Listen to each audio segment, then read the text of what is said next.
The Orcs are a Xenos race that is noted for not only their violent and warlike behaviour, but also for being highly resilient, strong, and adaptable, making them incredibly dangerous as well as highly successful.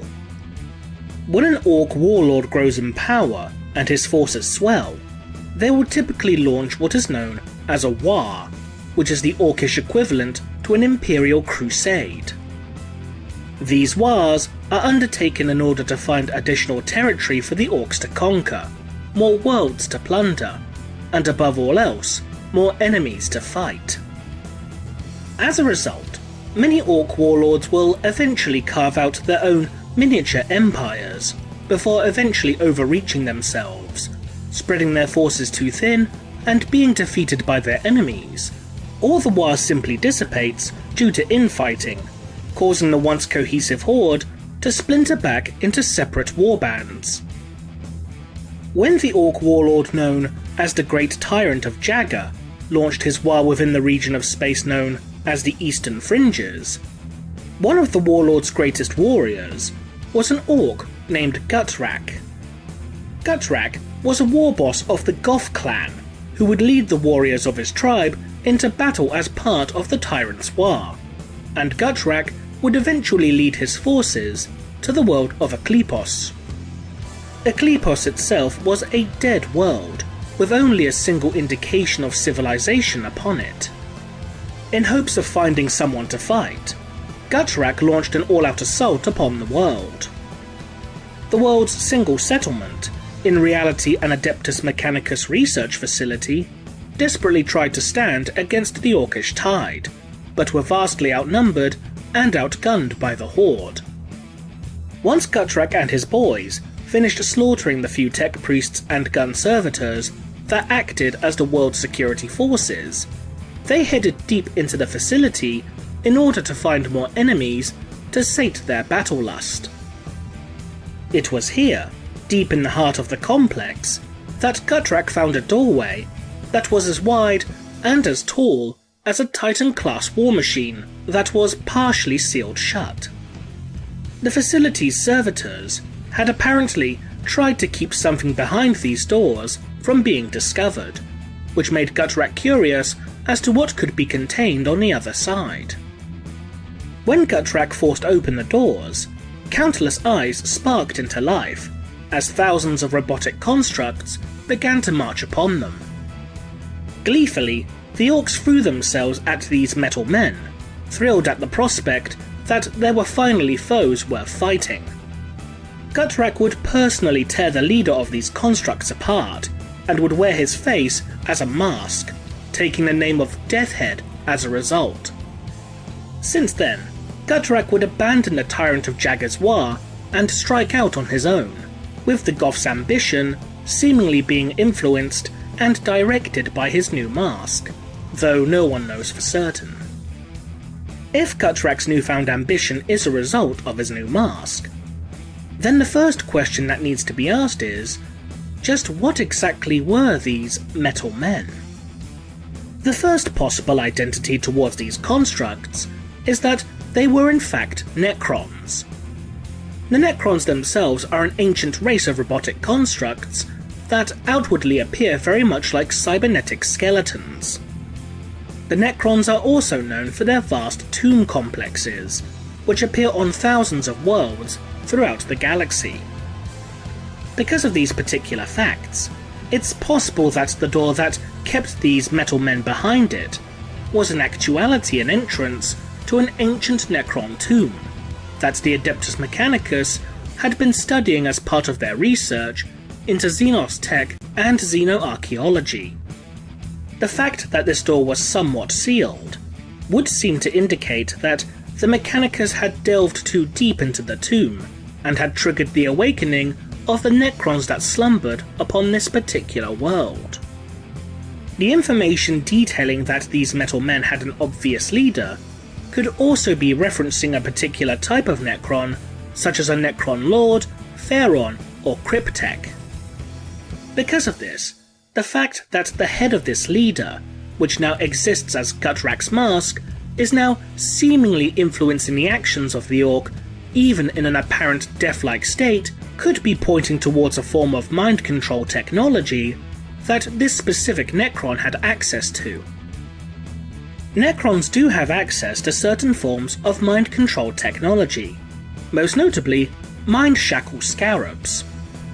These particular scarabs burrow under the victim's skin and make their way into the target's brain, where they then bypass the host's cerebral functions to turn those infested with these scarabs into puppets under the control of the Necrons. Seeing as how no two Necron lords are exactly the same, with several having unique pieces of war gear or abilities that are exclusive to them alone, it's not unreasonable to assume that if these metal men were indeed Necrons, then their leader could have had a way to control the mind of his killer, or even a way to transfer a portion of his consciousness into them through a form of physical connection, such as merging their now mask-like face to that of their killer. Despite this, it seems unlikely that these metal men were Necrons for one simple reason. Why didn't they use their weaponry or other forms of technology to free themselves from the confines of their sealed tomb? Admittedly, it is theoretically possible that the doors of this structure, erected by the Adeptus Mechanicus, could have housed some kind of stasis field to keep the Necrons from escaping. Given the information about how these metal men seemingly marched to engage Gutrak's forces in melee combat, and not employ the use of weapons such as the Gorse Flare gun wielded by Necron warriors, would seem to suggest that these metal men were something else entirely. In fact, it's quite possible that these metal men were none other than surviving specimens of the fabled Men of Iron. The Men of Iron were a series of machines created by humanity prior to the Age of Strife, with a keen and highly advanced artificial intelligence.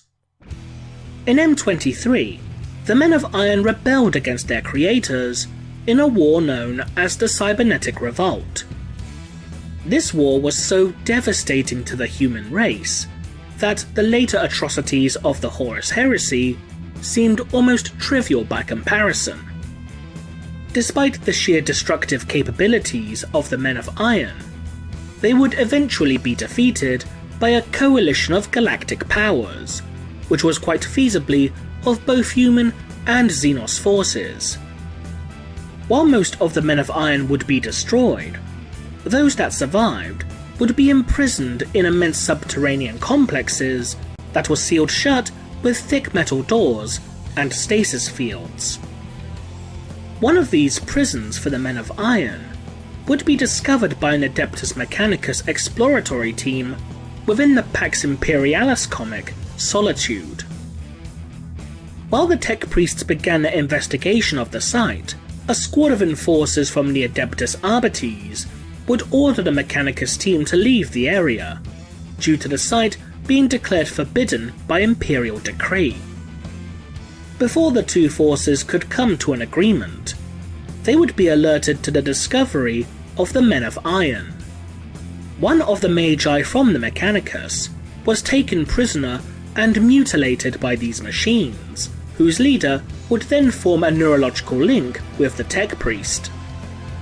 The Arbites and the Men of Iron would then engage in a fierce battle, and the enforcers would be forced to fall back to the surface, where the doors of the prison could be sealed shut and the stasis field re-engaged to prevent the Men of Iron from escaping.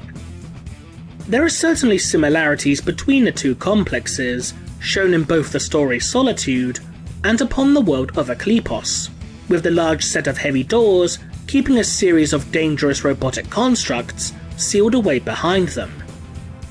As such, it seems more likely that Gutrak and his followers had stumbled across one of these rare prisons for the Men of Iron. It's also shown that the Men of Iron are not only wildly varied in appearance, but it also details that they can create interfaces between mechanical and organic components, meaning that if Gutrak did wear the face of a Man of Iron, then it could have very easily created a kind of physical connection with the orc, interfacing with its brain matter and nervous system, in order to take control of it, or simply become part of it. Seeing as how the Men of Iron rebelled against humanity, it's possible that after establishing a connection with Gutrak and absorbing the data contained within his mind, that the leader of the Men of Iron saw a potential tool to use against those who imprisoned him so many thousands of years ago, exerting his influence over the orc in order to enact his revenge against humanity. But there is another possible reason altogether for the Man of Iron to bond with Gutrak. It's worth noting that the leader of the Men of Iron within Solitude formed an apparent emotional connection with the Magos it kidnapped and had tortured, mutilated and, in its own words, upgraded the tech priest because it was in fact lonely. I am pain, I am loneliness, but now I shall be lonely no more, weak thing. I am an eternity of imprisonment, but now I have you with me, the two of us together, for all eternity.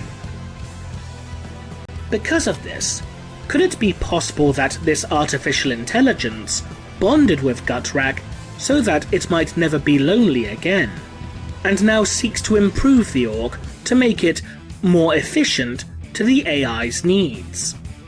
While it is an interesting assumption, it's worth remembering that given the somewhat unpredictable nature of the orcs, it's possible that he may not be under any sort of influence at all, and just decided to pick up and leave because he was bored with the Tyrant of Jagazwa and simply desired to search for new worlds to conquer and new enemies to fight.